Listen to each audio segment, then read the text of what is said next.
Vamos a dar comienzo. Ahí está, me dicen que se ve bien.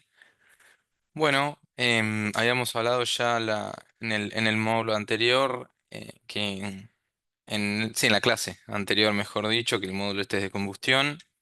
Hicimos todo un repaso, digamos, de cómo eran los principales focos a considerar en todo lo que tiene que ver con hornos. Así que ahora nos toca un elemento súper importante para una refinería. Y no quiero quedarme solamente con una refinería, sino también con varias industrias, ¿sí? Normalmente eh, industrias del estilo de alguna biorefinería, ¿sí? Suelen tener una caldera, tal vez puede que sea de menor tamaño, o una mediana empresa puede tener una caldera especialmente para la producción de vapor, pero aquellas empresas de gran envergadura que suelen tener, digamos, su, su matriz energética y su sistema de seguridad bien aceitado, suelen intentar independizarse de, de la energía externa. ¿Sí? Con energía externa hablo específicamente de electricidad, sobre todo con aquellos puntos en los cuales pueden llegar a hacer parar una producción. Si me tengo que poner a pensar en una empresa que trabaje 24/7, con empresa, digamos, alguna compañía de producción, seguramente tenga alguna caldera asociada y algún generador. O bien puede que lo tengan como backup, pero me cuesta creerlo un poco. Así que, bueno, normalmente incluso a mí lo que me gustaría siempre que tengan como concepto es que una caldera va a ser como el primer paso para enchufarse, digamos, a una red eléctrica. Y el punto es que siempre lo tienen que mirar como algo que tiene que dar mucha seguridad porque nosotros podemos tener una compañía súper eficiente, tecnología de punta, es más, hasta incluso si nos podemos pensar en un televisor de 75 pulgadas, Ultra HD, 4K, lo que sea, pero si yo tengo un problema en el enchufe, de nada sirvió. Entonces acá con esto va un poquito también de la mano. Entonces, pensando desde el ámbito de la seguridad, yo siempre tengo que tener alimentación eléctrica. Es decir, que los turbogeneradores tienen que andar bien y a su vez, quienes alimentan los turbogeneradores con la generación de vapor son las calderas. Entonces, tienen que andar bien. Normalmente se suele tener a más de una, ¿sí? Con la finalidad de justamente si hay que hacer algún mantenimiento, eso quiere decir que una caldera va a estar apagada, la otra la tiene que poder suplir. Si se llega a apagar por un motivo que vamos a ver más adelante, como puede ser alguna falla en un analizador, tengo que tener otra de backup.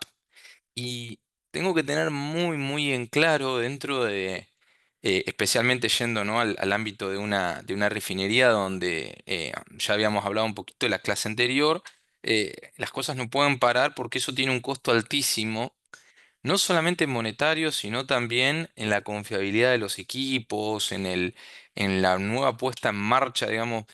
Tal vez no es puesta en marcha la palabra correcta, sino que es en la operación, tiene un costo bastante elevado, digamos eso. Especialmente por cómo impacta en toda la organización para volver a ponerla en funcionamiento. Entonces, todo tiene que estar pensado. Una particularidad que me lo voy a poner a detallar, ahora vamos a avanzar un poquito, es que para diferenciarla de los hornos, ustedes recuerdan que nosotros habíamos hablado en un momento, tal vez los pasamos un poquito rápido, acerca del tiro, ¿sí? Que lo que nos servía era ayudar a que los gases de combustión salieran por la chimenea. eh, Eso hace que en el interior de un horno la presión siempre sea negativa, ¿sí? Eso quiere decir que em, el flujo, digamos, de gases va a tender a salir, ¿sí? Y va a quedarse poco tiempo, ¿sí? O un tiempo de residencia bajo en el interior de la unidad. Acá las calderas son equipos que están sometidos a presión, ¿sí? Eso hace que a nivel normativa haya un seguimiento súper exhaustivo. Normalmente se guían por la codificación ASME, ¿sí? API también está muy metido, y la realidad es que son eh, equipos en los cuales puede haber incidentes serios, ¿sí? De nivel de lo que es seguridad de procesos. Entonces, tienen que haber muchos cuidados a la hora de tratar su operación, su mantenimiento. También, digamos, hay como un mantenimiento programado, ¿sí? En el cual lo que se suele hacer es una vez al año, se suele parar la unidad, ¿sí? Y se suele hacer un seguimiento muy exhaustivo, ¿sí? Hay Normalmente, una refinería tiene dentro de los departamentos técnicos un sector que se llama inspección de equipos, ¿sí? Donde miran todos los equipos de la refinería, las torres, los intercambiadores, acumuladores, tanques, y para cada uno de ellos hay un inspector asociado. En este caso con las calderas, aún más, ¿sí? Porque hay muchas reglamentaciones que cumplir y de alguna manera hay entes gubernamentales que hacen todo un seguimiento de tener esa documentación al día, de que todos los resultados y ensayos den, y es sumamente importante poder hacer esas intervenciones, ¿sí? Para después poder hacer pruebas y volverlas a poner en marcha. Hay ciertas inspecciones que tienen un nombre muy en particular, y eh, hay como una especie de ABC a seguir. Entonces, especialmente por tratarse de un cuerpo sometido a presión, hay mucha reglamentación asociada, ¿sí? Em, es más, como para contarles un dato, nosotros, como recordarán, en el módulo anterior, perdón, en la clase anterior, habíamos hablado de que hay unas mirillas como para poder observar cómo se desempeña la combustión dentro del horno. La realidad es que la mirilla es una puerta que yo puedo abrir, ¿sí? Es una compuerta que tendrá el tamaño de un cuaderno, y a mí me permite de alguna manera poder meterme hacia dentro del horno. En el caso de las calderas eso no es así. Hay una mirilla, sí, efectivamente, que es una placa de vidrio bien gruesa, ¿sí? Y a su vez tiene como un compartimento, como un cilindrito, ¿sí? Donde se le inyecta aire industrial para poder refrigerar todo ese entorno.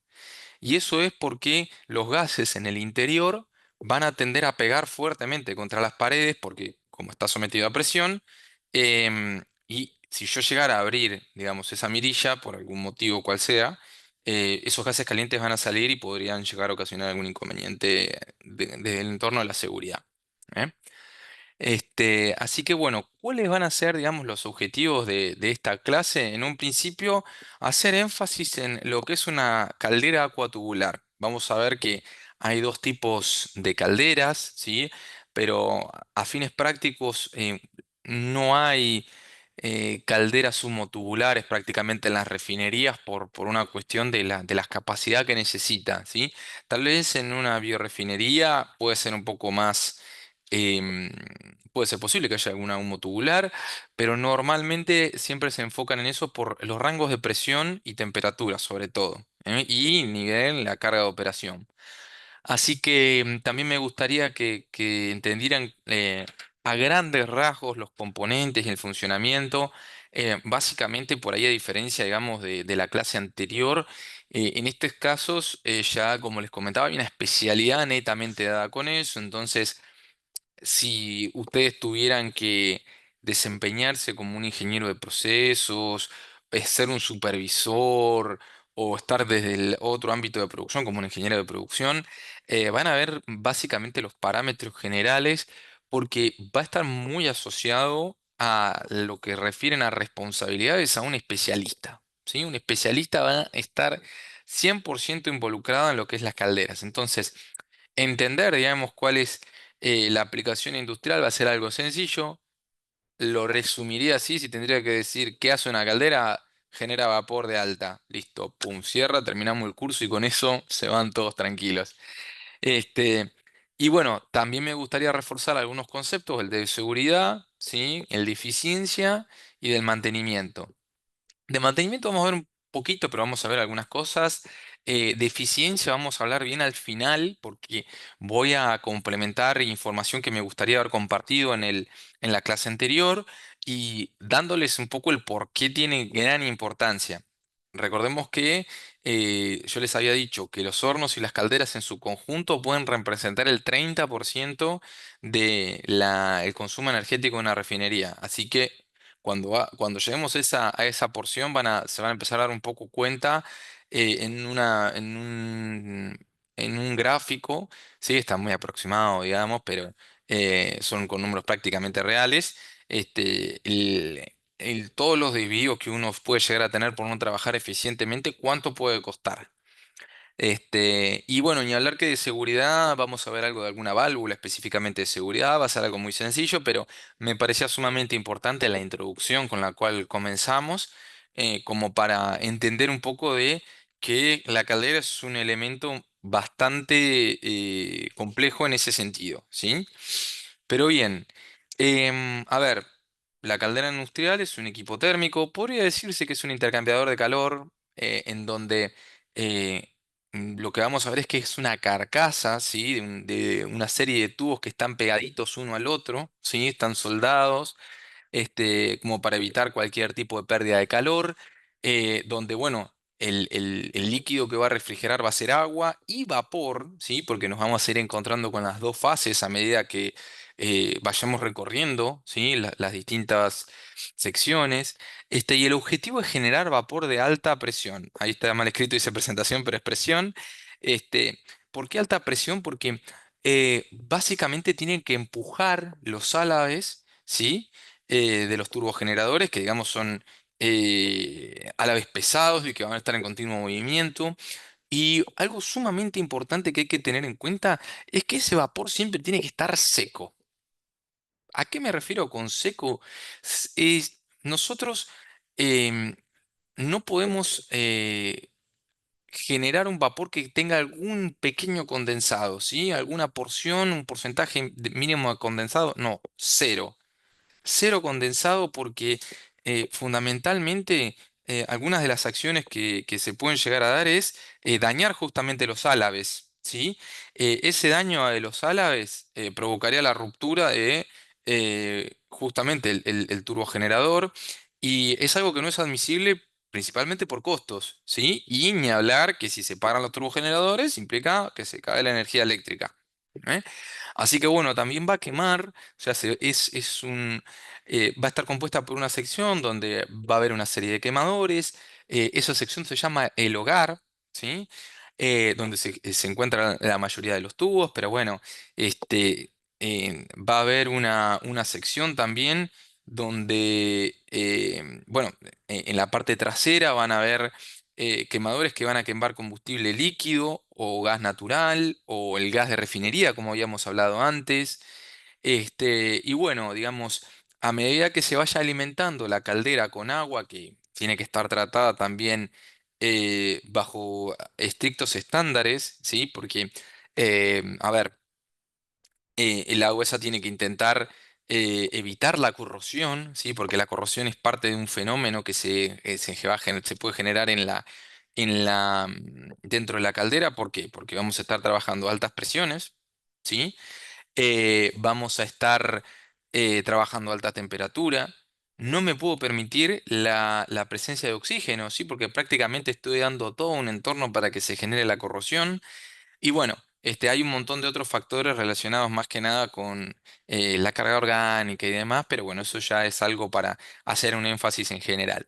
Entonces, bueno, ¿qué es lo que va a suceder? Es que se va a producir la energía eléctrica y además de eso, también otra de las funcionalidades que puede tener, que es sumamente importante, es la calefacción, ¿sí? O alguna aplicación térmica en determinados equipos, ¿sí?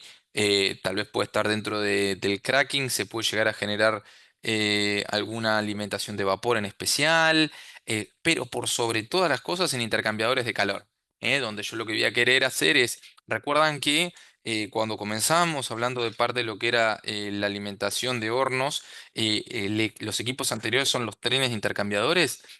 ¿Qué es lo que vamos a hacer? Es ir levantando de una manera muy escalonada la temperatura, y el vapor claramente es una buena herramienta para poder ir generando ese incremento de temperatura entre los tubos. ¿Eh? Normalmente en un intercambiador siempre el vapor puede llegar a ir por la carcasa, ¿sí? Va a depender, digamos, del diseño, pero normalmente va por la carcasa porque si yo se llegara a pinchar, es preferible que salga vapor a que salga eh, crudo, por ejemplo. ¿Eh? Entonces, eh, una fuente térmica puede llegar a ser ese vapor que yo haya generado. Muy probablemente no sea vapor de alta, ¿sí? Cuando nosotros tomamos acción dentro y movemos los álabes de los turbogeneradores, toda esa carga, digamos, potencial o cinética que venía trayendo el vapor va a hacer que baje esa presión, ¿sí? Vaya perdiendo toda esa energía que le entrega el vapor, y yo voy a tener un vapor de media, ¿sí? Que, digamos, el vapor de alta suele tener alrededor de 30 kilos y el vapor de media suele tener 10, ¿sí? Donde perdió toda esa energía, y ahí yo lo aplico para poder tener, digamos, esta capacidad de entregar calor a una determinada corriente. Entonces, bueno, se genera, se parte de ese reaprovechamiento, y también otra de las cosas que pueden hacerse es entrar dentro del circuito y volver a calentarse. Otra de las cosas que también puede suceder es que también se utiliza dentro de un horno, ¿sí? Que se haga pasar por, ¿recuerdan cuando hablábamos de los recuperadores residuales sobre la chimenea? No era sobre la chimenea, sino era sobre la zona convectiva. Ahí seguramente pudo llegar a sobrecalentar también parte de ese vapor. Este, pero bueno, el resumen es que es parte, digamos, no es que es el enchufe, pero de una industria, pero casi, digamos, es como la alimentación. Em, Posterior al hogar, digamos, yo puedo llegar a tener un economizador, ¿sí? Que lo que va a hacer es ir precalentando un poco el agua de alimentación, ¿sí? Ya lo vamos a ver un poquito más en profundidad, pero va a generar un importante ahorro energético. Siempre tienen que tener esa mentalidad: ¿cómo puedo hacer o qué herramientas o tecnologías puedo aplicar para disminuir el consumo energético, ¿sí? Hoy por hoy las grandes empresas lo tienen muy en la cabeza porque cada vez la energía cuesta más, cuesta no solamente más producirla, sino también abastecerse. Ni hablar que si se encuentra en un área muy remota, es algo que es muy valorado, entonces ahí hay que también que sea considerado. Y bueno, después está el precalentador, digamos que también puede estar un poquito combinado con el economizador, y ya finalmente la chimenea. ¿Eh? Ya el precalentador puede llegar a tener algo de vapor, ¿sí? Y después están también, digamos, dentro también de lo que es el hogar, los sobrecalentadores. Es parte medio de lo mismo. Precalentador, sobrecalentador, puede ser lo mismo. Bien, vamos para acá. Avanzamos un poquito. Bueno, yo acá realmente una de las cosas que le quería mostrar es el final, digamos, de una caldera. En esta caldera lo que van a poder ver es, digamos, la chimenea, ¿sí? La chimenea a ver, como para que tomen dimensión, una caldera puede ser un edificio prácticamente, ¿eh? No es algo de un diseño chiquito. Entonces, en este caso, digamos, vamos a poner play porque esto es un video. Un momento. A ver ahí. Le vamos a quitar el sonido. Pero bueno, ven. Básicamente puede llegar a tener toda esta dimensión. Tomen como referencia las personas que están acá. ¿Eh? No tiene mucho sentido, digamos, seguir avanzando para con el video, pero quería, digamos, que tuvieran una noción, digamos, de cómo puede ser. También puede ser eh, mucho más chiquita, como puede llegar a tener una caldera estas dimensiones, nada más. Va a depender fundamentalmente de la carga a la cual querramos operar, la presión a la cual querramos llegar, y la tecnología, por sobre todo eso, digamos. Em, Así que, bueno, dijimos que había dos tipos fundamentales de calderas. las pirotubulares o humotubulares, ¿sí? Y las acuatubulares. La realidad es que em, ya un poco la palabra ayuda de alguna forma a pensar en tubular y qué es lo que está circulando por dentro. Si es pirotubular, tal vez se hace más una es como una reseña a los humos, ¿sí? Que uno va a generar a través de la combustión. Entonces, lo que va a terminar teniendo es una sección, ¿sí? Donde va a estar llena de agua y por el humo, los humos que están por los tubos empiezan a calentarse y eso termina siendo como hirviendo parte de ese agua para generar el vapor. Esos gases calientes, digamos, como les decía, circulan por el interior de los tubos, el agua rodea los tubos por afuera, como si fuera básicamente un intercambiador de calor gigante. este, y Normalmente suelen darse bajas presiones y es de un tamaño bastante chico. Es algo bastante sencillo y económico, digamos, sí, por las dimensiones más que nada, pero bueno, es poco eficiente. ¿Eh? Normalmente las humo o pirotubulares tienen más un enfoque para generar un vapor que se utilice, digamos, para eh, alguna cuestión de higiene o de limpieza, así cuando tienen que limpiar algún producto que sea bien sucio, bien viscoso, eh, tanto por la capacidad que ya tiene, ¿no? Como por la presión a la cual se trabaja, puede llegar a ser, a tener ese objetivo. En cambio, bueno, las aguas tubulares ya podemos estar hablando de, eh, tal vez acá una pirotubular puede estar alrededor de las 10 toneladas. En cambio, un agua tubular puede estar entre 20 a 45, 100 o más, digamos. Va a depender todo eso de su, de su configuración y diseño. Entonces el agua, dijimos, ya va a circular por el interior de los tubos, los gases calientes van a envolver a los tubos, en realidad en parte de una de las caras, ¿sí? Porque recuerdan cuando veíamos el tema de hornos de que había un poco de radiación por atrás. No, en este caso no es así, ya se van a dar cuenta cuando veamos el hogar que no hay mucho espacio para eso, digamos. Si uno de los sujetos fundamentales es que tiene que estar súper bien aislada. Vamos a ir un poquito para atrás para las primeras imágenes. Fíjense que acá hay una buena sección de aislamiento. ¿Eh? Este, es sumamente importante que esté aislada porque, como les decía, a ver, si bien hablábamos de la optimización, eso habla a nivel proceso. Ahora, a nivel mantenimiento, yo tengo que hacer todo lo posible por lograr perder la menor cantidad de energía posible. ¿Eh? Entonces, los gases van a generar una presión positiva alrededor de los tubos, soportan altas presiones y grandes capacidades para generar el vapor, tienen muchísima mayor eficiencia térmica porque esas caras que se encuentran realmente tienen calor de lleno y constante.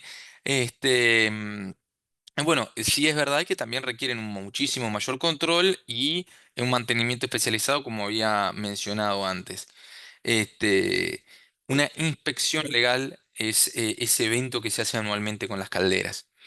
Bueno, a ver, digamos, tal vez esta tablita lo que está bueno es como que resume un poquito lo que habíamos hablado antes. Fíjense que la pirotubular, digamos, hace más referencia en lo que es la calefacción de pequeñas industrias. Realmente piensen, digamos, que después a medida que vayan viendo lo van a poder terminar de condensar más, pero la diferencia es bastante amplia. Em, la realidad es que la acuatubular va a tener costos muchísimo más altos, pero tiene un enfoque muchísimo mayor. ¿Eh? Em, Ni hablar que, bueno, acerca de, digamos, el hecho de la seguridad y demás, yo por ahí discrepo un poco, que digamos es más segura porque, bueno, también estoy pidiéndole una mayor exigencia. Yo estoy esperando más resultados de una acuatubular que de una pirotubular. Entonces, bueno, la realidad es que el tema de seguridad ahí, yo discrepo un poco con esta mención, pero bueno, a nivel eh, bibliográfico, esta es la asunción. Bueno. Esta estructura, digamos, la vamos a intentar ver, vamos a tomarnos un par de minutos para ser parte de la inspección porque hay varias cosas para ver.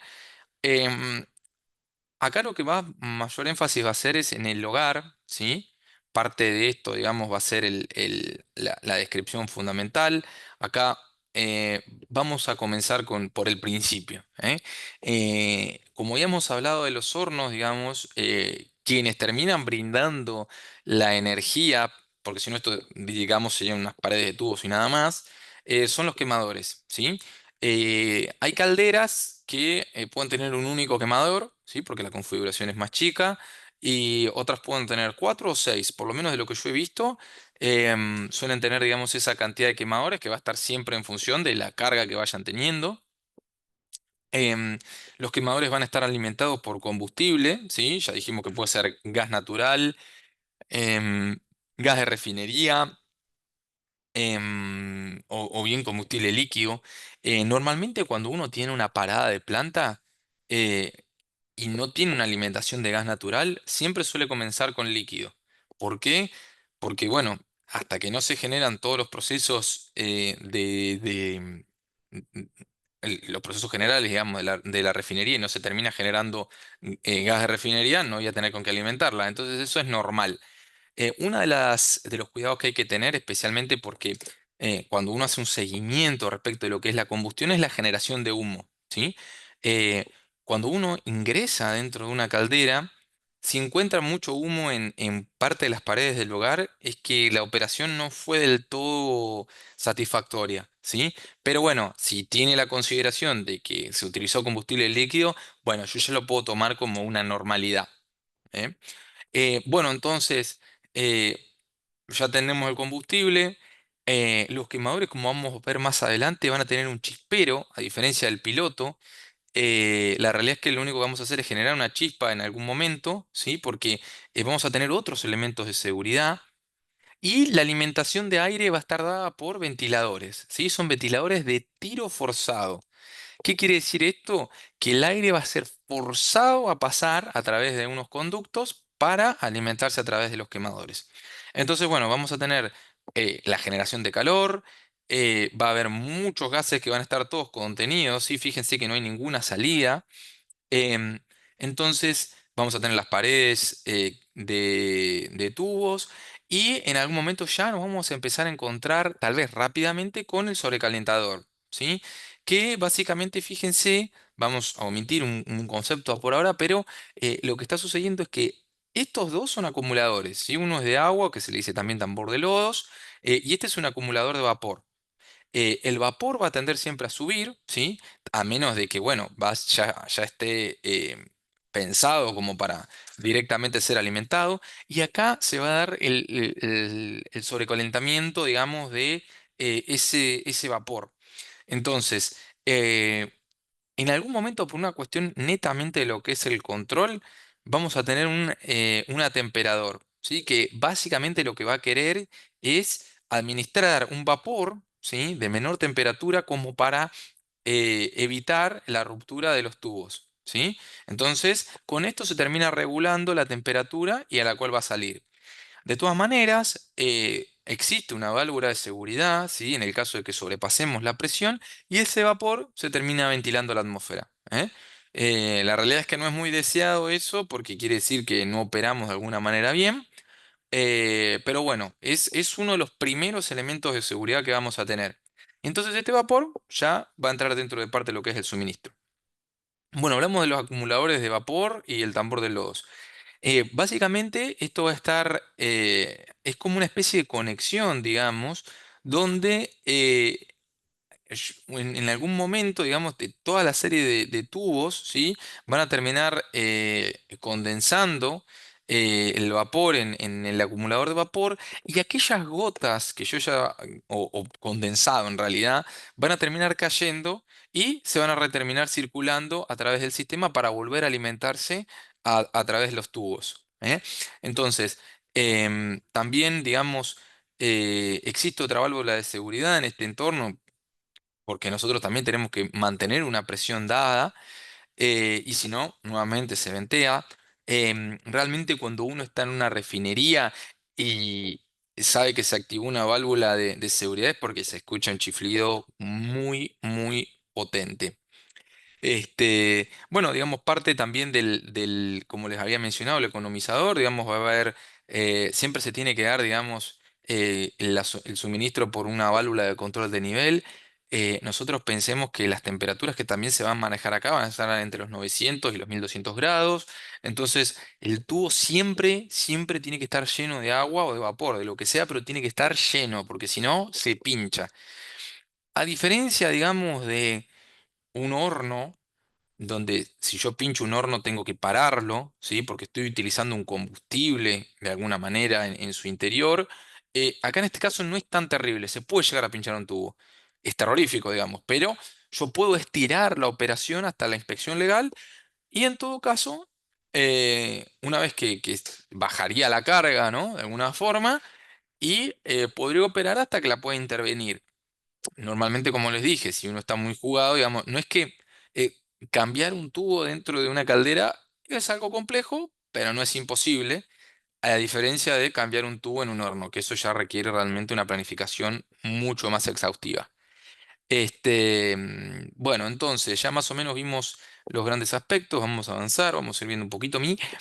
Digamos, el acumulador de vapor tiene una suerte de, digamos, de no ser el corazón, porque yo creo que estaría Em, yo diría que para mí es el hogar, pero sí, digamos, es como un distribuidor del juego, digamos, ¿no? ¿Por qué? Porque va a tener todo el vapor, sí, que va a pasar, digamos, de alguna manera a través de, bueno, de estos separadores, sí, que son separadores que son ciclónicos, ya lo vamos a ver ahora en un poquito más de detalle, pero digamos, es digamos, la función principal que es el acumular el vapor, ¿sí? Esto va a estar sumamente presionado, esto tiene un espesor sumamente importante, es uno de los... se le hacen muchos ensayos como para asegurarse que nunca se pierda ese espesor, porque a mayor espesor, digamos, mayor es la presión que puede soportar. Las gotas de vapor, digamos, van a terminar cayendo por todos estos tubos, ¿sí?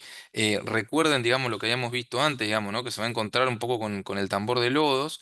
La idea es que esto se acumule de condensado, ¿sí? Y acá salga el vapor lo más vivo posible. Fíjense que acá hay una descarga de vapor que, bueno, después se va a terminar de conectar con algún otro acumulador y va a ir directamente a los turbogeneradores. Pero bueno, todo lo que esté dando vueltas acá, imagínense que están adentro del acumulador y el condensado lo que va a hacer es bajar para después meterse en el resto de los tubos y volver a ser calentado. ¿eh? Este, el vapor siempre va a salir saturado, digamos, una de las cosas que también puede ser es que justamente termine con alguna conexión para ser sobrecalentado. Y bueno, el agua de alimentación, digamos, también va a estar generando esa alimentación para el acumulador de lodos o también, digamos, en parte, tal vez hay alguna una suerte también de alimentación acá como para mantener parte de lo que es esa presión. Em, pero tal vez de alguna forma globalmente es un separador de vapor y de agua. ¿eh? Recuerden siempre el concepto, ¿no? El vapor está asociado, es el agua en fase gas, ¿sí? Y muy distinto tiene que ver, digamos, al gas en sí. Bien. Bueno, las componentes, las principales van a ser, digamos, estas cañerías o risers o downcomers, ¿sí?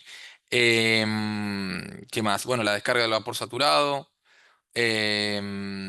conexiones, digamos, de cañerías. Bueno, acá tienen suministro de agua de alimentación, algunos baffles, digamos, que terminan separando, porque ¿qué pasa? Acá no lo van a poder percibir, digamos, pero el baffle básicamente es como es una chapa, ¿sí? Gigante que tiene la particularidad, digamos, de contener un poco a los tubos como para que no queden, tanto los colectores como los risers no queden tan expuestos porque si no se podría dar un poco de erosión, ¿sí?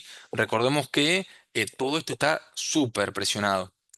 Em, ¿Qué más? Bueno, ya acá vamos a hacer un poco más de énfasis, digamos, en el separador, ¿sí? Son del tipo ciclón. Básicamente, eh, el principal objetivo es que cuando pase el vapor a través de ellos, aquellos que hayan perdido velocidad va a condensar, entonces van a terminar cayendo en toda esta sección donde hay condensado justamente, y el vapor remanente va a tender a seguir su curso hacia arriba, presionarse y querer salir. ¿eh?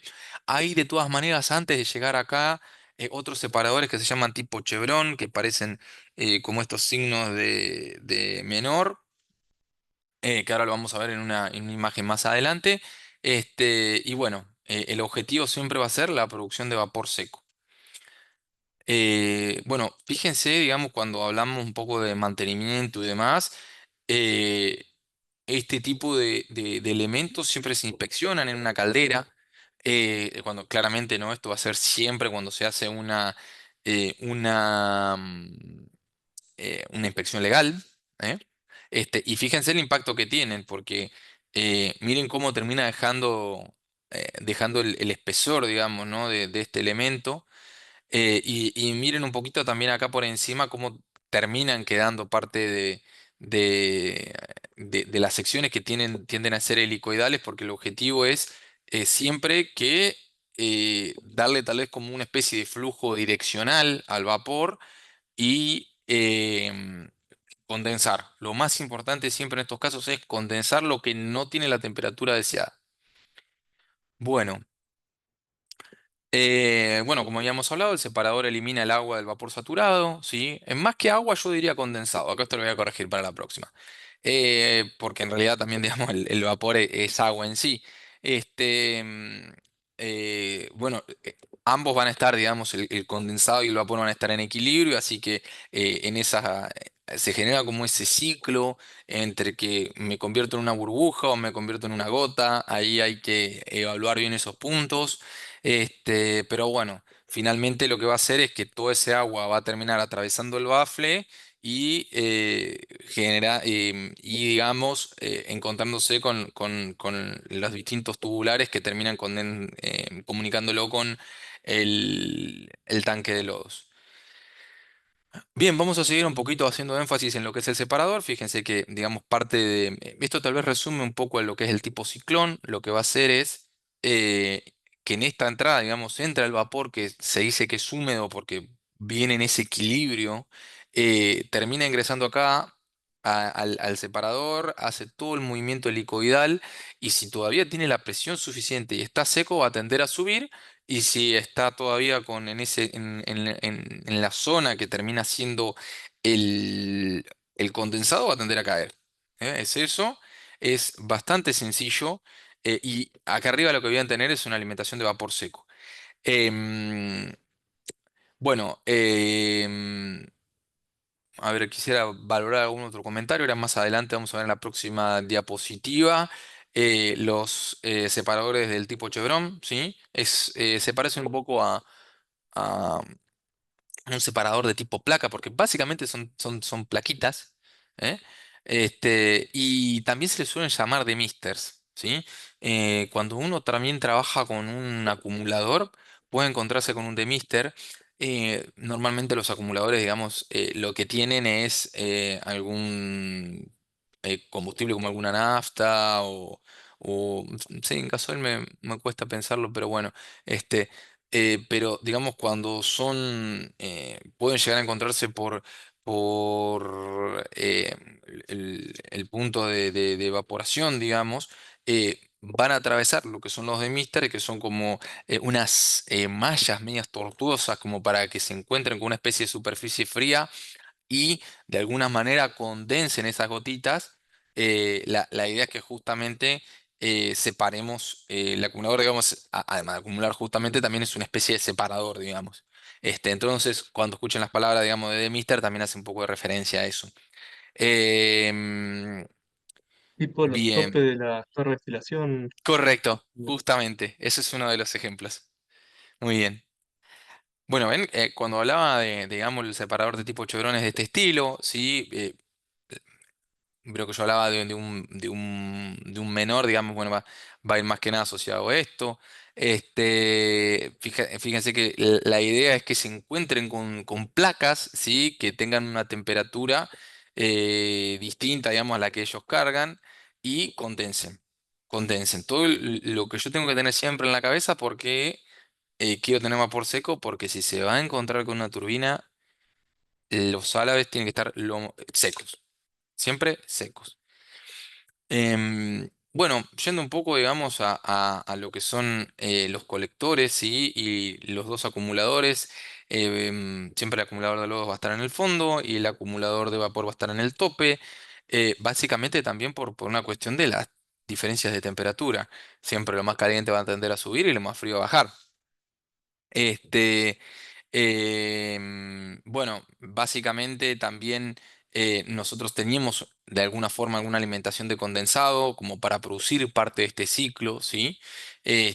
Va a haber algo de agua caliente y pensemos que eh, esto, digamos, son una serie de, no es que es un único tubo, son muchos tubos en paralelo como metidos hacia dentro de la pantalla que se van a encontrar con una fuente de calor, lo mismo va a suceder, la fuente esta de calor las va a atravesar, si esos gases calientes los van a atravesar y en algún momento, digamos, el equilibrio hace que terminen bajando y termine bajando el agua fría, digamos, perdón, el condensado frío y termina ascendiendo el vapor caliente. Este, la diferencia, digamos, que yo también encuentro entre uno y otro es que el riser es digamos, el que está asociado a la sección caliente, que el downcomer a la fría. Y bueno, digamos, hacen parte de ese equilibrio dentro del acumulador. A ver, el tambor de lodos, justamente lo que es una conexión entre lo que son tanto el riser como el downcomer para con el acumulador de vapor, pero se le llama también tambor de lodos porque en algún momento puede llegar a generarse algún sedimento, especialmente tal vez de alguna sal o algo, y esto normalmente tiene parte de un circuito que mediante algún purgado siempre se termina eliminando y siempre van a quedar en el fondo. ¿Eh?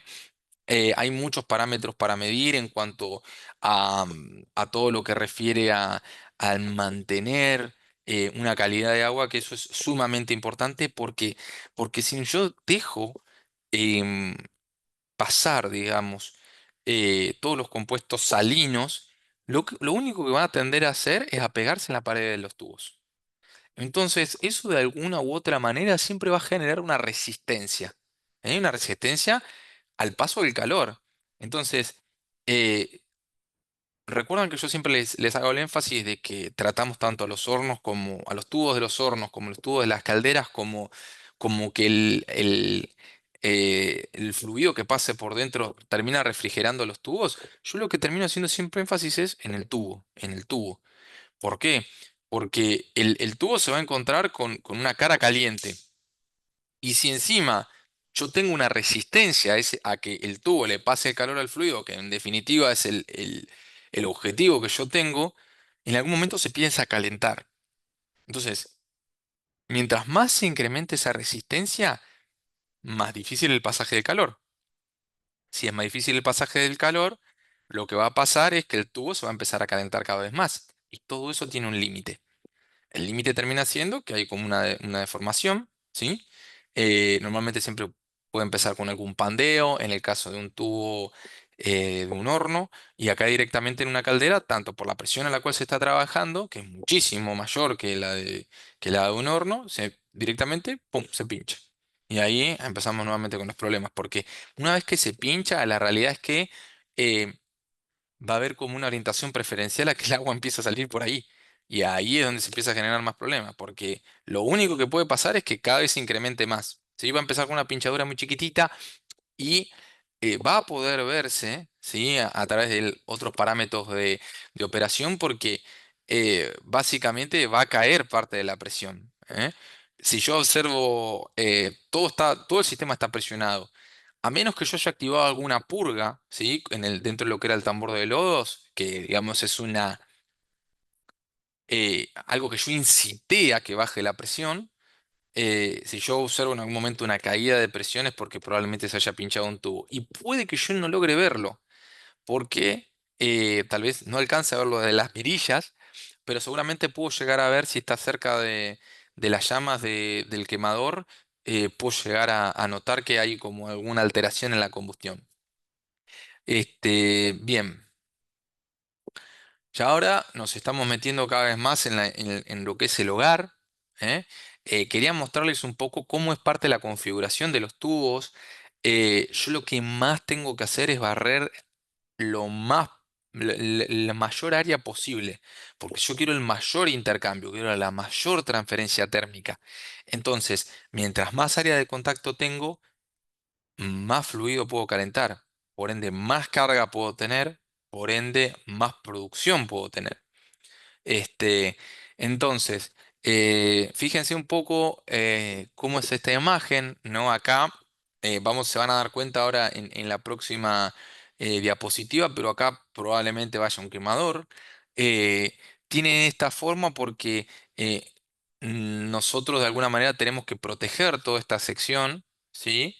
Con material refractario y porque fíjense que de todas maneras yo estoy queriendo, está muy cerquita realmente eh, los tubos del quemador y porque hay mucha presencia de temperatura. ¿Eh?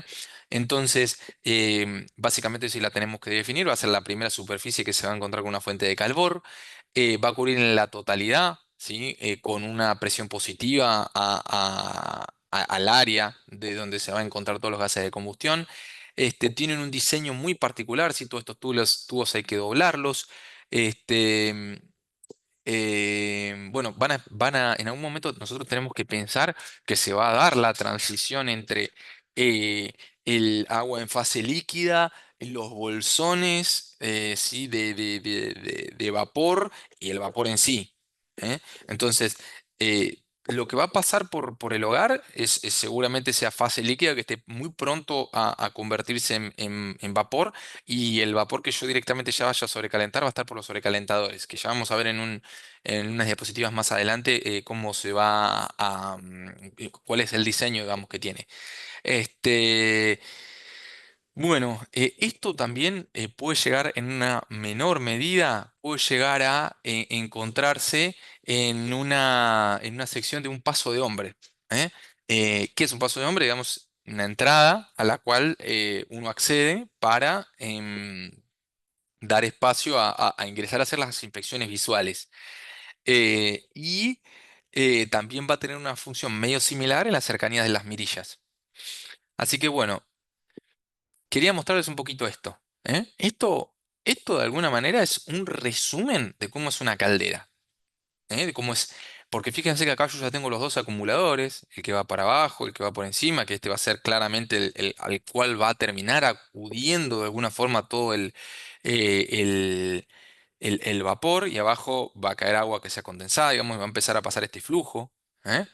Em, y observen que ven que no hay espacio alguno prácticamente entre parte de las paredes de los tubos y entre tubo y tubo. Bueno, esto es porque yo lo que más voy a querer es tener el mayor área de contacto posible. Esto acá, si bien lo ven, vamos a hacer un zoom, porque se preguntarán, bueno, pero ¿por qué acá estas separaciones? Porque todavía está en ese proceso de terminación. ¿Eh? Entonces, básicamente, ahí es donde uno termina teniendo esa etapa de proceso de fabricación, digamos, ¿no? De la propia caldera. Y bueno, acá como yo les había comentado, va a ingresar un quemador. ¿Eh? Bueno, ahí hemos hablado de lo que eran los sobrecalentadores, van a tener esta forma, ¿sí? Van a estar, vamos a ver si la próxima, no, vamos a ir, me vienen varias diapositivas más atrás como para que lo ubiquen, pero debería estar por acá. ¿Eh? Piensen que si yo voy a querer vapor a más temperatura, tengo que estar lo más cerca posible de los quemadores. No es que están a metros, pero sí suelen estar muy cerquita porque ya en algún momento me quiero encontrar con la zona más caliente.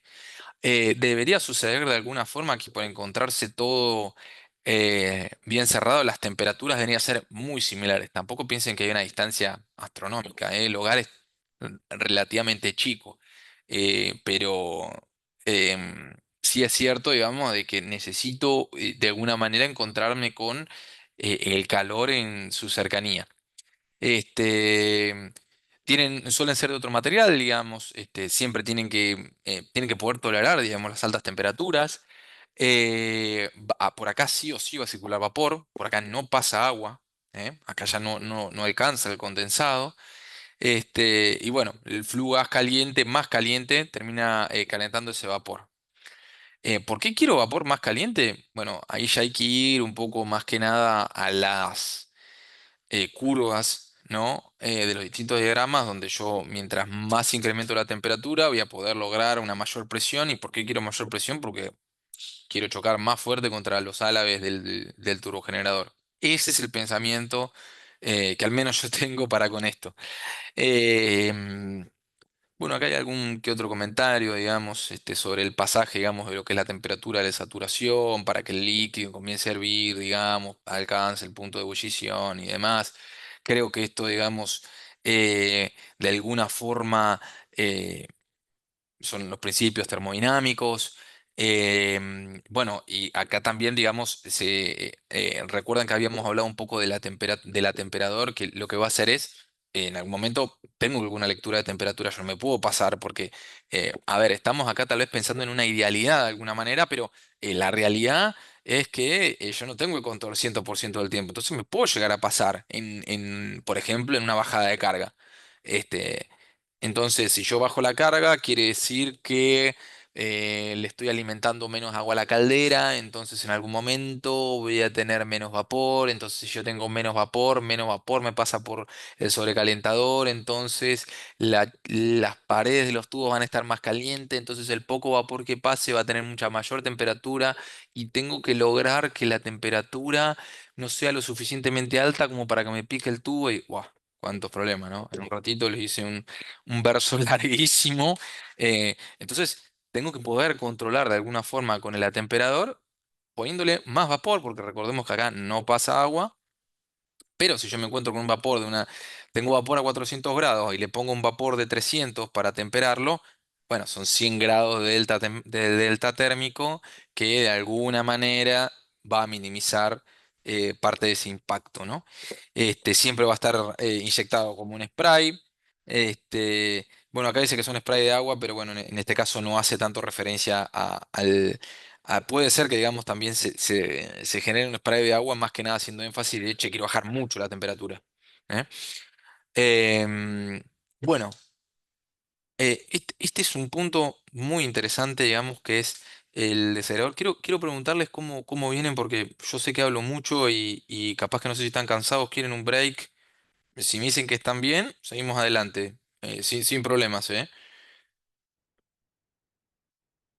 ¿Vamos ok? Sí, vamos bien. Ok, buenísimo. Seguimos entonces. Este, bueno, entonces, ahora vamos a ver lo que es, o sea, el desaireador. Una de las cuestiones que más vamos a tener es que eh, pensemos que yo lo que no puedo permitirme es la presencia de aire, por dos motivos. Aire, sí, o oxígeno, lo que sea. El oxígeno va a ser un agente que va a ayudar a favorecer a la corrosión. Y el otro es que no termina de ser, a ver, yo de alguna manera tampoco quiero que esté presente en, en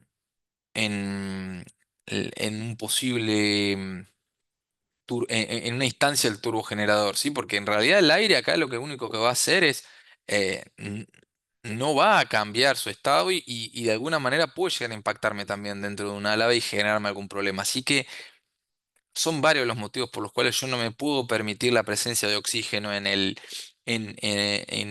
el agua, vapor o condensado.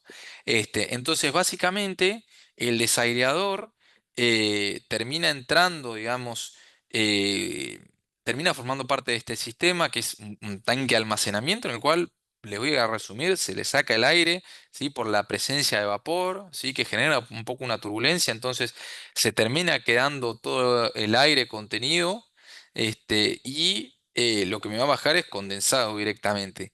Acá hay una sección que se llaman ecualizadores, que el objetivo, digamos, es lograr que en toda la sección del tanque tenga la misma presión, ¿no? Y pueda bajar el agua que va a estar desaireada, ¿sí?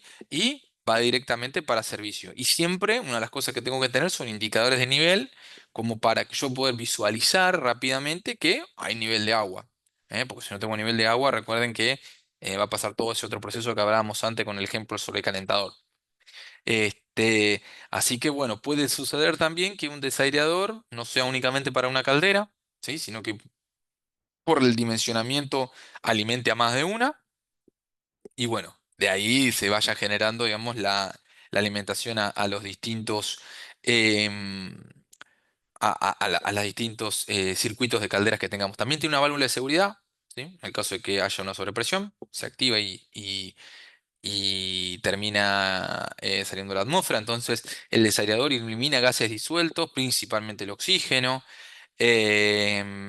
Bueno, esto que hablábamos de que causaba la corrosión, se aplica como spray. La acción de un spray es violenta, digamos, sí, también a alta temperatura, va a separar esos gases. Cuando hablamos de esto es digamos, parte de los condensadores, ¿no? Son todo este tipo de válvulas spray que terminan haciendo una especie de atomización. Bien, quería mostrarles un poquito acerca de cómo es una válvula de seguridad. Este, Básicamente, para resumirlo, porque realmente de válvula de seguridad se puede dar un curso entero, tienen, digamos, unas... es primero una protección, ¿sí? Yo lo que más voy a querer es tener elementos que me aseguren una operación continua y segura. ¿Eh?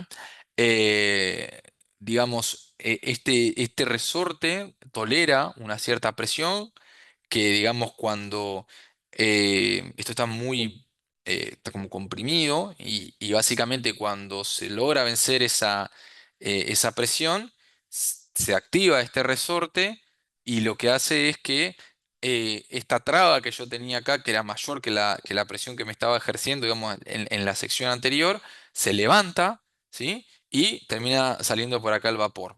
¿Eh? Tienen un set point, ¿sí? Determinado, que eso es básicamente, digamos, el por qué yo tengo la válvula.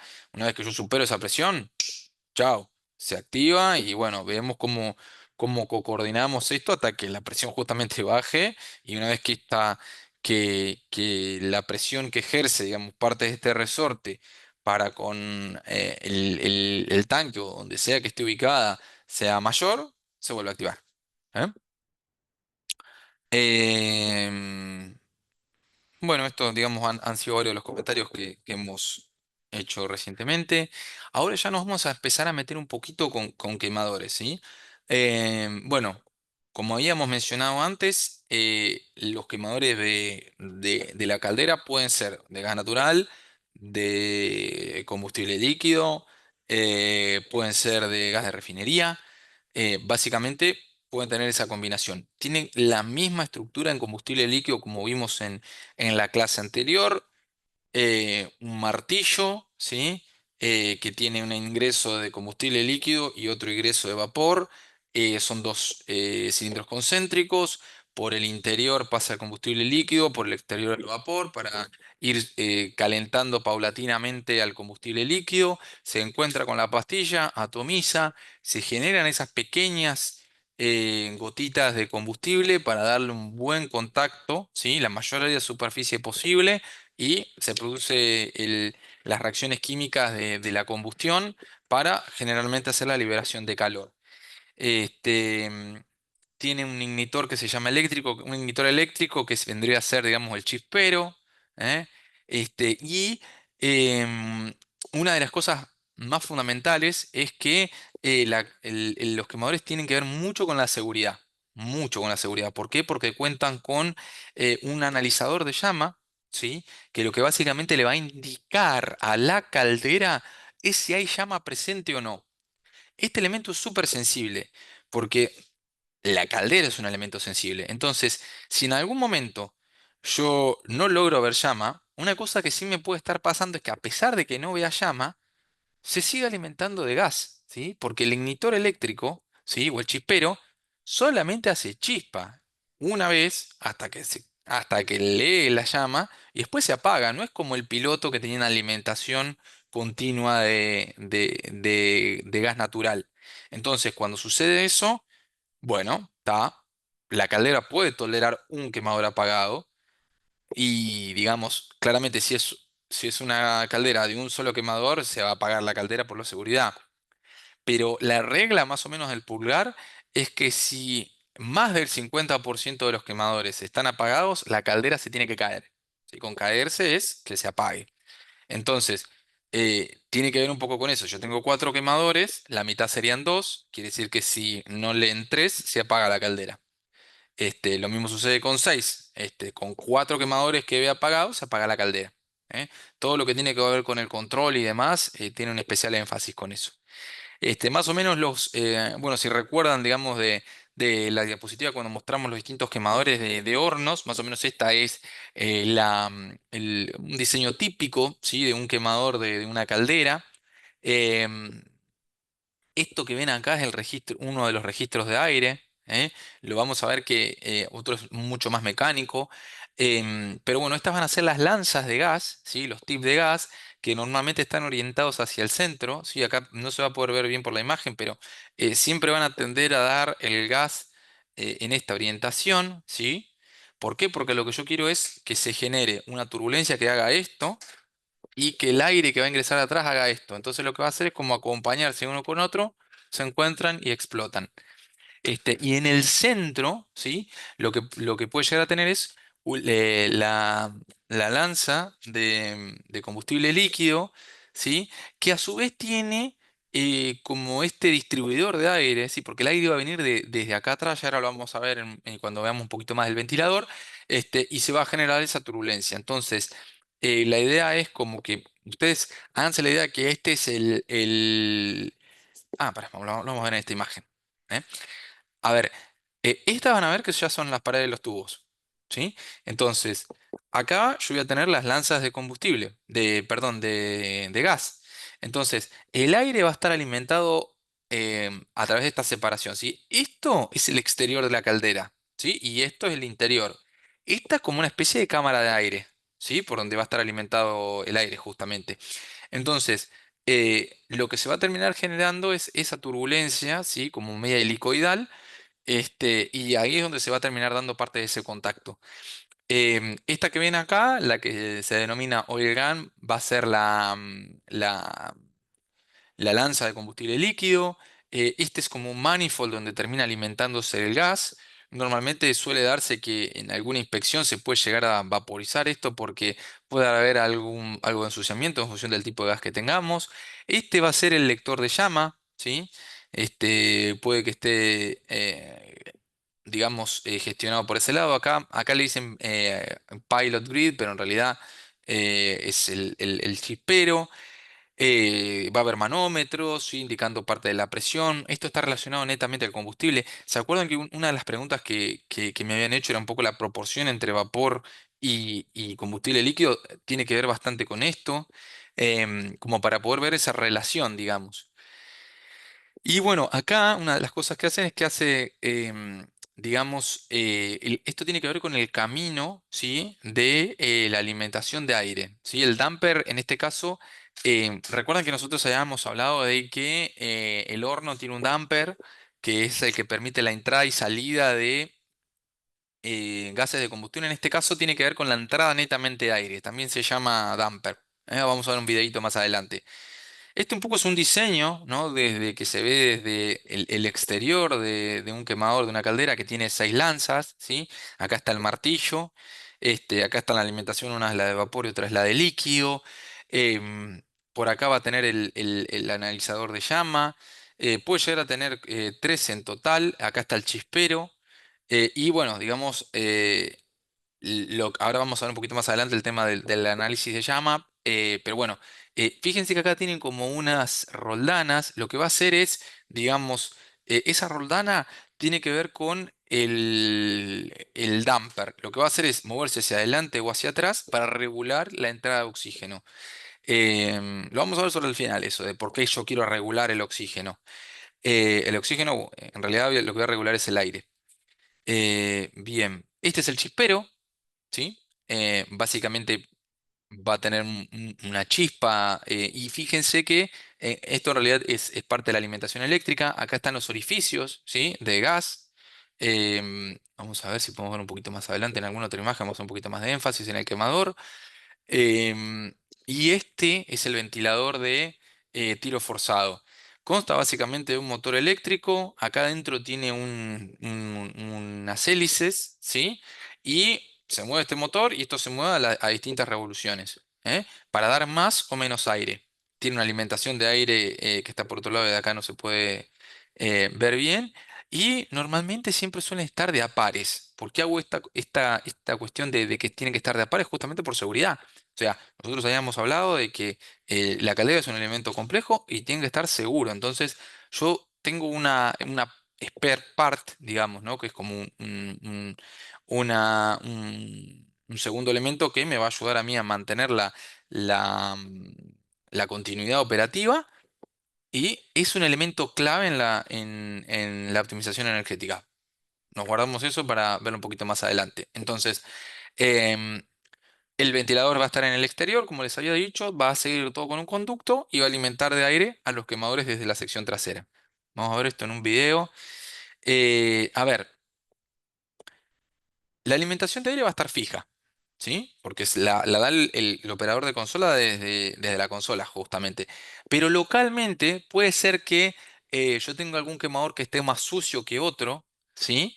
Y sea necesario darle más aire a uno que a otro, ¿sí? El caudal va a ser el mismo, pero a nivel global, ¿no? Ahora, localizadamente cada quemador, en función de la operación que uno puede llegar a tener, de, digamos, este accionamiento, ¿sí? Lo que va a hacer es este efecto. Momento. O sea, yo accioné acá y lo que va a hacer es, ¿ven? Se movió un poco el álave, ¿sí? El registro de aire o el damper en realidad de este quemador. Y a medida que yo fui haciendo las distintas pruebas, imagínense que yo tengo varios quemadores en simultáneo, entonces le va a entrar más aire o menos en función de eso. ¿Eh? Siempre lo que va a terminar colaborando con esto es primero les repito, que fíjense que ya tiene como una orientación el aire a salir y otra es la orientación que tiene las lanzas de gas. ¿Eh? Entonces, eh, en función de cómo yo esté observando la operación de los quemadores, es donde yo voy a aplicar más o menos aire. Ahora vamos a ver otro video. Tal vez este es un poco parecido, pero quería mostrarles un poco cómo termina siendo todo el interior del cono, ¿sí? De un quemador.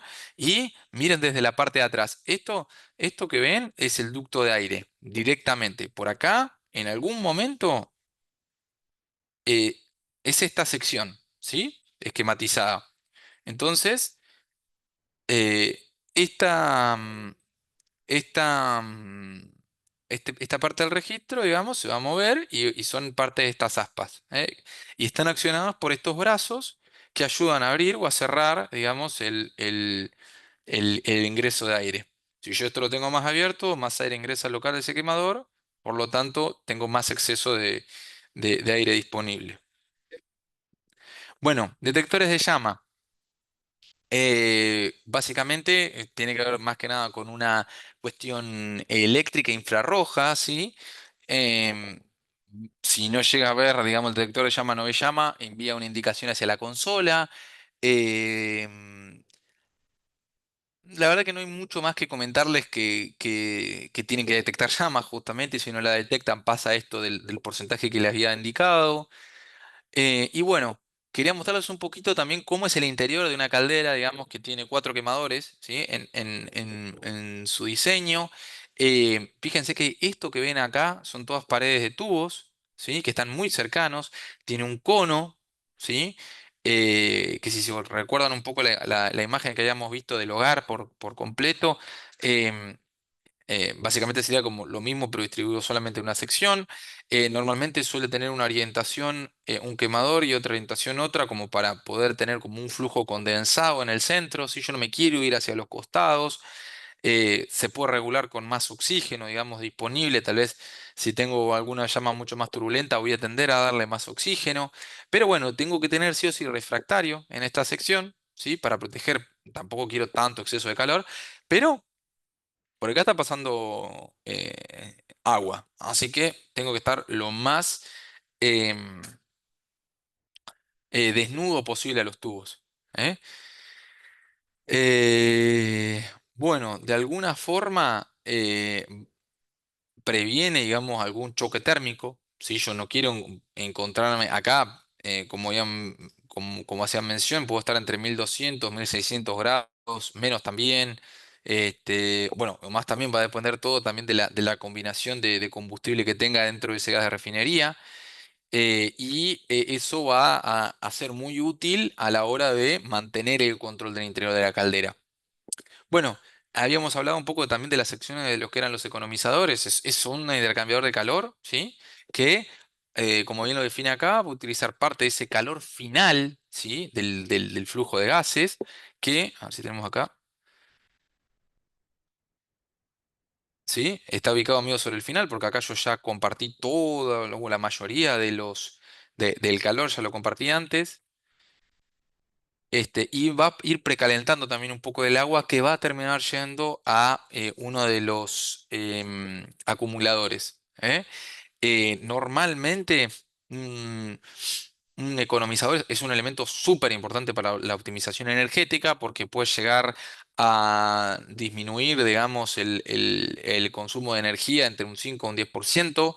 Em, una caldera puede no tenerlo, no necesariamente eh, es necesario, pero bueno, lo que va a terminar sucediendo es que voy a tener más gases con temperaturas más altas a la salida sí, de la chimenea, voy a tener otros costos y demás. Esto tiene un costo en sí asociado. Entonces, digamos que eh, uno siempre va a querer tener un quemador, un economizador, pero tiene su costo. Y eso es netamente de cero cuando construye la caldera. Difícilmente uno pueda añadirle un economizador a una caldera por cuestiones de espacio. La verdad que el espacio siempre va a estar acotado en una refinería. Uno intenta siempre optimizarlo al máximo, entonces requiere una inversión sumamente importante. Pero bueno, hablamos mucho del aire en exceso, ¿no? Hablamos del valor que tenía el ventilador, del registro de aire o el damper. Pero ahora, ¿por qué? ¿Por qué es tan importante? Primero, eh, es un elemento que en realidad yo lo que voy a terminar mirando fuertemente es el oxígeno. El oxígeno que está presente en el aire. Porque es parte del proceso, digamos, ¿no? De la reacción química que va a hacer entre el combustible y el oxígeno para finalmente liberarme el calor. Y de alguna manera generar algo de dióxido de carbono y minimizar al máximo o a cero la producción de monóxido. Cuando la reacción tiende a darse a que es monóxido es porque falta oxígeno, ¿sí?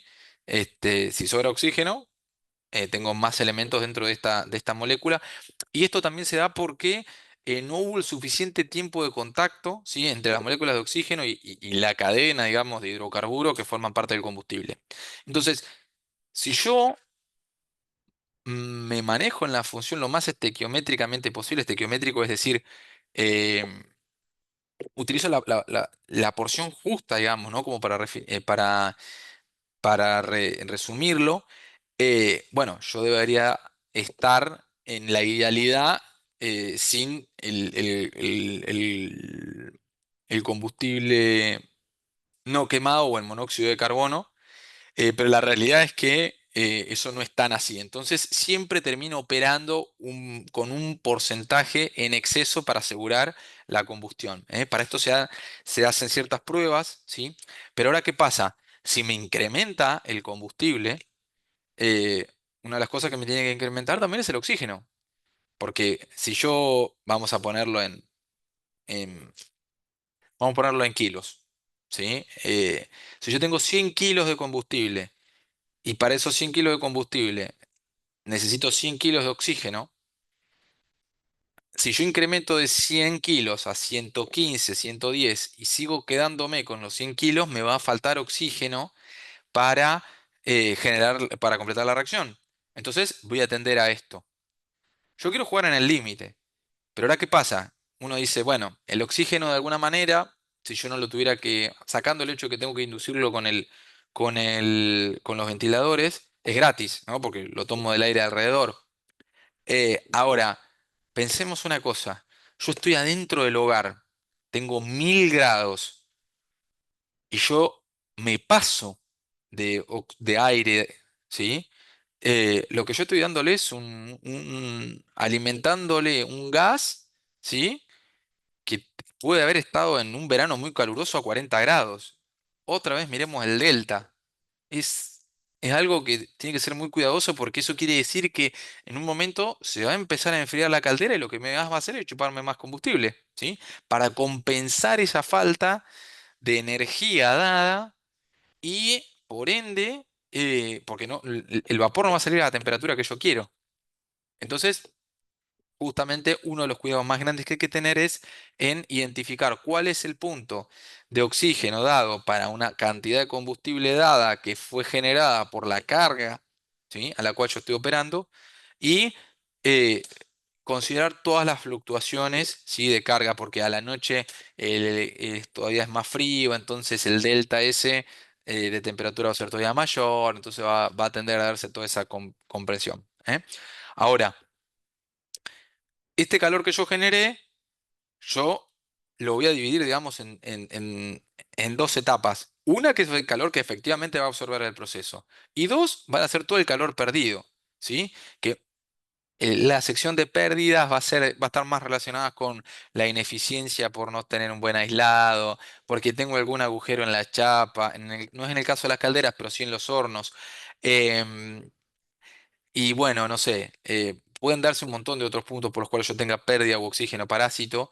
Este, y finalmente en el calor de la chimenea. ¿Eh? Entonces, yo lo que más quiero minimizar es esto. No solamente por las cuestiones ambientales, ¿sí? Porque si no, pensemos también que cuanto menos combustible uso para mi objetivo, menos dióxido de carbono estoy emitiendo a la atmósfera. Entonces tengo que ser muy cuidadoso con esto. Entonces, ¿cuál es, digamos, el objetivo final?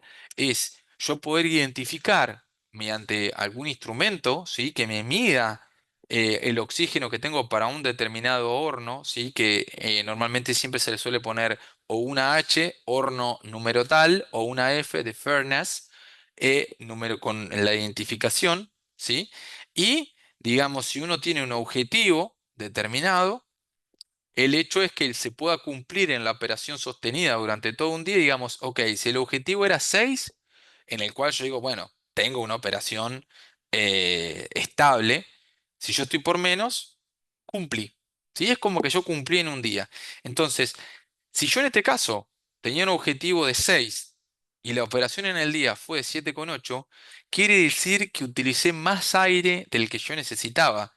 Entonces, ahí hay un costo de oportunidad, ¿sí?, que está asociado a cuánto combustible extra tuve que pagar para compensar el hecho de no haber operado correctamente. ¿Eh? Entonces, uno lo que va haciendo en una refinería es contabilizando diariamente cuán lejos estuve de esa operación, porque pudo haber pasado muchas cosas, como que, no sé, digamos, hubo una parada, una disminución en la operación, porque no estamos vendiendo lo suficiente combustible, entonces necesitamos disminuir la carga, entonces hay un momento que hay un límite, ¿sí? Hay un límite, digamos, en el cual yo puedo ir cerrando los quemadores al máximo, pero en definitiva a un mínimo que se puede tener, entonces hay algo eh, que hay que abordar.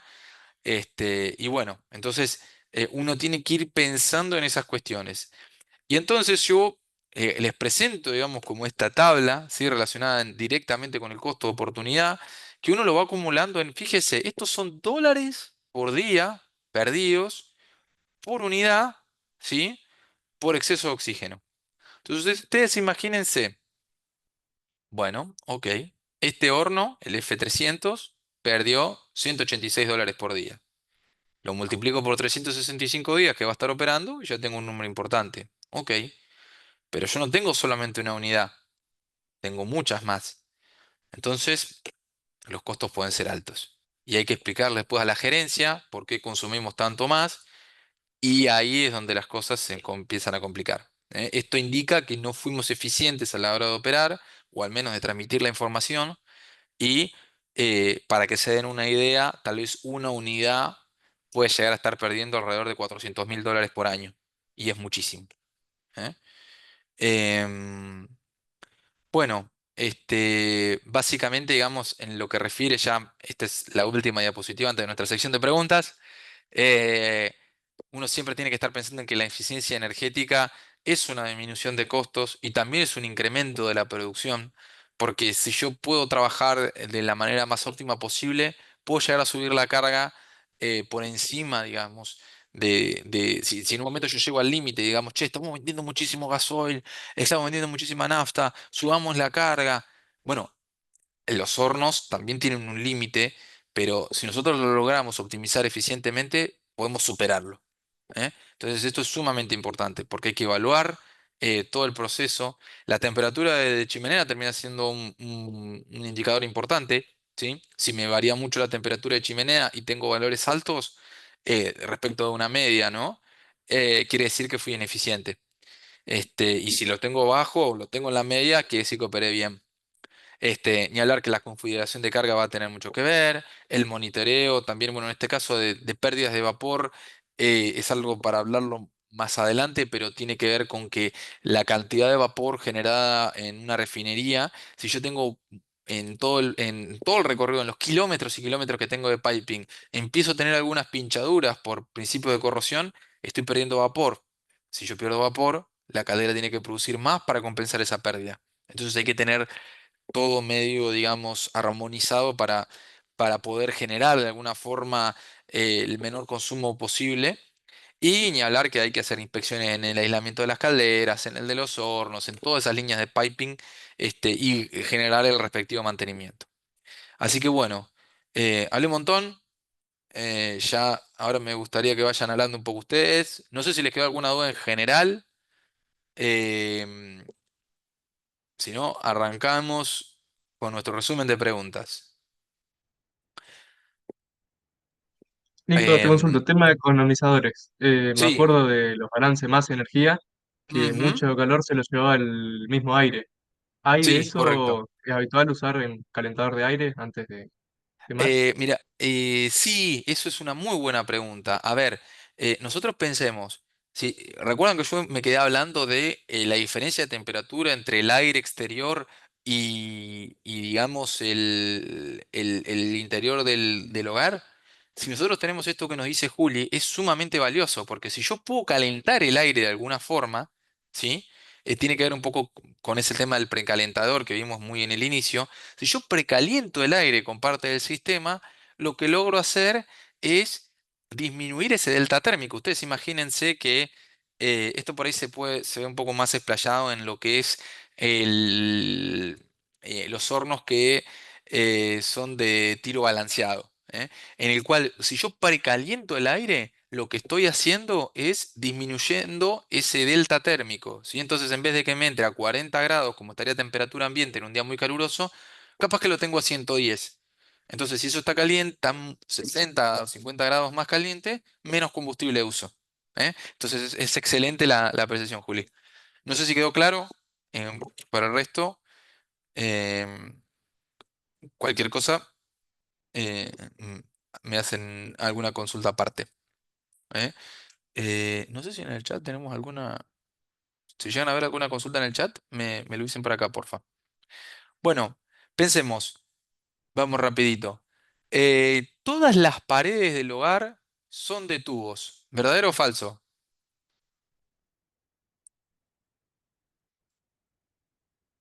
Piensen bien, ¿eh? En el hogar, ¿todas las paredes son de tubos?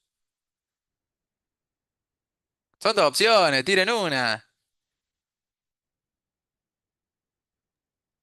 Yo diría que no, no, porque hay algunas refractarias, pero no me acuerdo. Mirá, vos sabés que la Mm. pregunta, Tommy, es un poquito engañosa, pero me gustó mucho la apreciación que hiciste, porque justamente la respuesta es que es verdadera, ¿sí?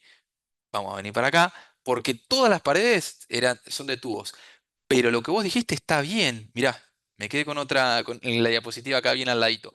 Yo voy a tener un cono de refractario, ¿sí? Como bien decía Tommy, pero esto ya no forma parte de la pared, ¿sí? Pero gracias por el comentario, porque justamente la pregunta era engañosa un poco para eso. Pero muy bien pensado. Bien, Está vamos bien, con la que gracias. sigue. No, no, bien. ¿La caldera tiene un piloto o un chispero?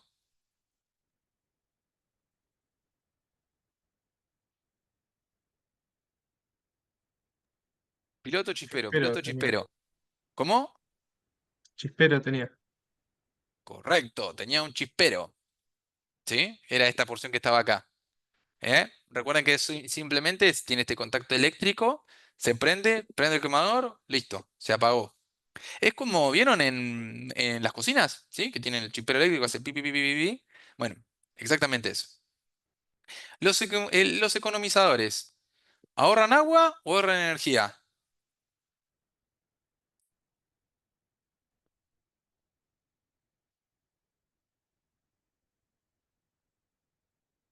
Chan, chan, chan.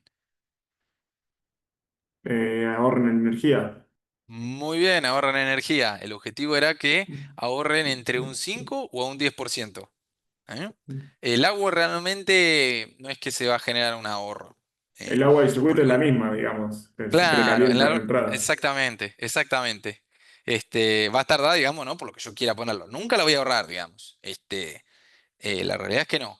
Pero sí, una de las cosas que va a suceder es que yo voy a terminar ahorrando energía. Eso sí. Bueno, los quemadores de la caldera, ¿son únicamente de gas? ¿Son únicamente de combustible líquido? ¿O pueden ser una combinación de ambas como en un horno?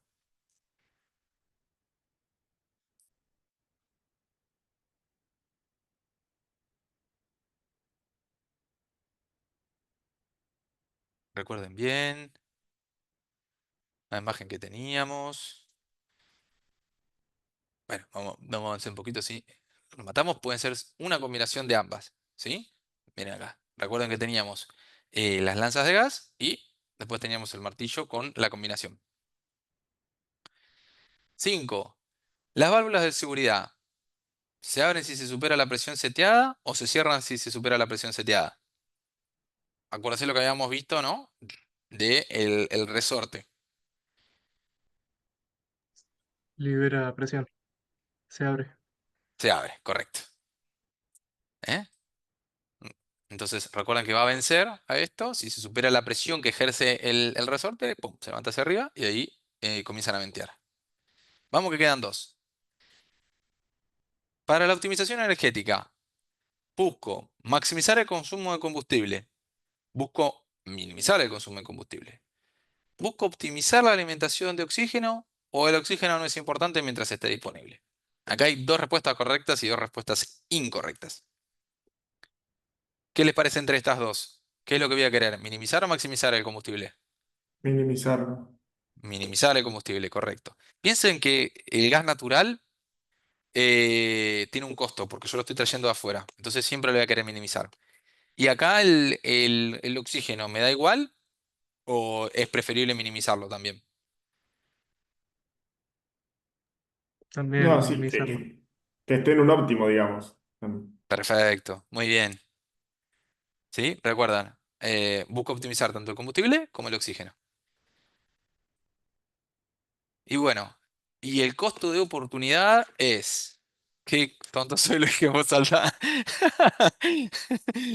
Bueno, acá se lo dije, pero en realidad era el CDO es el costo de operación, que quiere decir cuánto cuesta la operación, el consumo de la operación, que quiere decir cuánto consumo en la operación, el costo de oportunidad, cuánta energía extra fue consumida por operar fuera de objetivo hasta las anteriores. Bueno, la respuesta es el costo de oportunidad, que es cuánta energía extra fue consumida. Disculpen, ahí me adelanté, muy acostumbrado a esto.